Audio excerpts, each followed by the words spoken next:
What is up, YouTube? So, in just a few minutes, I'm going to be heading over to Powerhouse Gym to go train some back on this fine Tuesday night. I'm pretty excited to train back. Back is by far my favorite muscle group to train. But starting movement for back is going to be some heavy rack pulls. If you've been watching my back day videos, you'll know that these have been like my bread and butter for upper back recently. They've just been absolutely fatiguing the hell out of them and always sore the next day from them. If you've also been watching my back day videos, I still have the same plan to just absolutely obliterate my lower lats after rack pulls. Again, a big goal of mine in this off season is to really grow my lower lats. That way I see my back from a front view. What I mean by that is whenever I hit like a front double bicep, I really want my lats to pop from the front. So by training lower lats, I mean a lot of underhand grip, low rows like that. So stay tuned to see a bunch of those. But yeah, I always like starting with rack pulls, just getting a really heavy compound in to start. It always feels nice. So if you never really feel any upper back rows, definitely give rack pulls a shot. They absolutely will get you sore.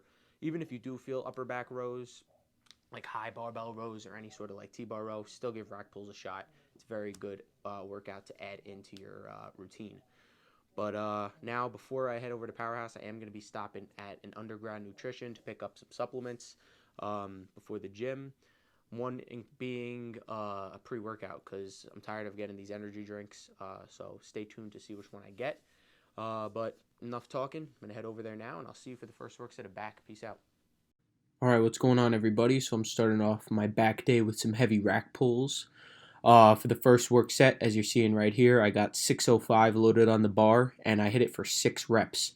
Now, if you remember last back day's video, I hit 585 for 6, so this was a 20-pound PR, and I actually lost 2 pounds from last week too, so the intensity was definitely there today, and I was feeling great.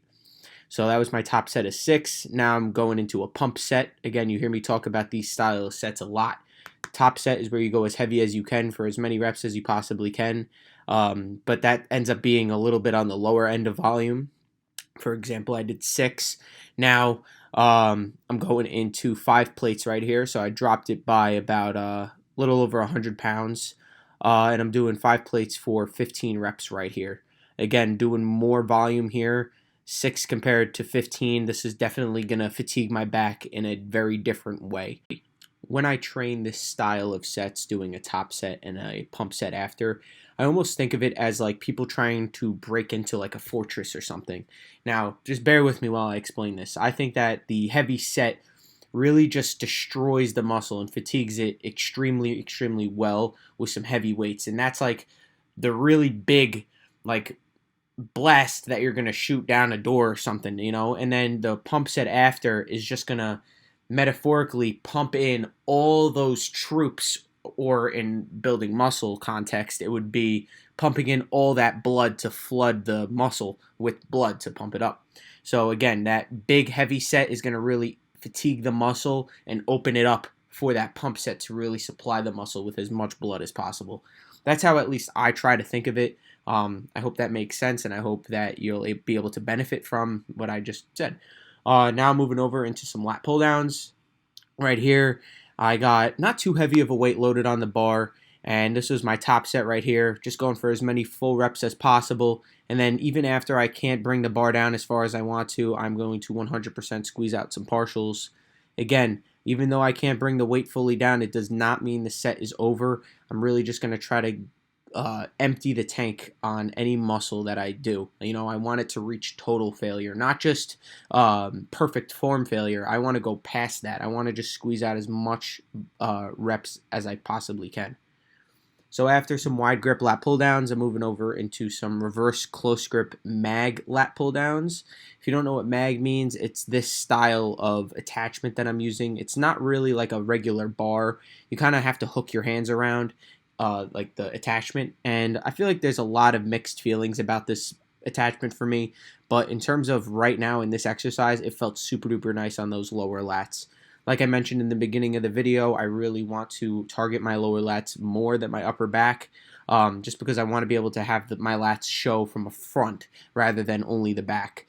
And to really target your lower lats, you're going to have to do a lot of underhand grip rows vertically like this, or like you'll see in the next movement, some low rows to target those lower lats.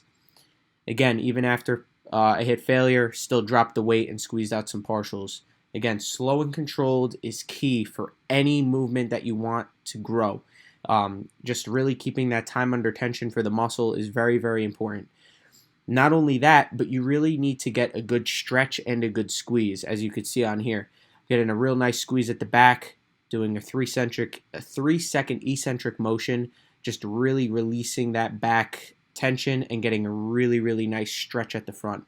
Back is one of the muscles that you absolutely need to get a good stretch on, as well as a good squeeze. You cannot be jerking the weight around a lot. Really just control it the entire time.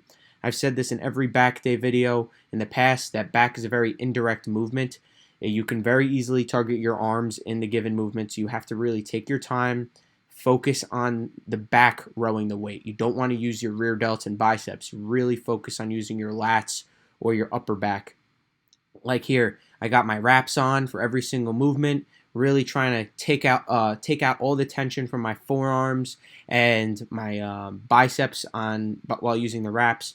Really just trying to use my back the entire set. That's the only way it will grow, is if you use your back instead of your arms. Again, on these, I'm really just imagining pinching those shoulder blades together at the top. You'll see I get a real nice stretch at the bottom and then get a really good squeeze at the top. Again, controlling the eccentrics is extremely important. It's the whole other side of the movement. The positive of the movement, doing the actual rep, is not the most important part of the rep. It's really that eccentric motion and letting it down slow. That is also extremely, extremely important. If you're noticing that you're not getting much growth and you're noticing that you're not really focusing on the eccentric and not controlling the eccentric motion, absolutely start controlling it and you will notice a humongous change. Now moving over into some lat pushdowns with the rope. These felt super duper nice. Again, going nice, slow, and controlled, getting a good squeeze at the bottom and then a good stretch at the top. No post-workout talk today. I hope you all enjoyed the back workout. Tomorrow I will be posting a shoulder day along with a full day of eating, so stay tuned for that, and I'll see you tomorrow. Peace out, guys.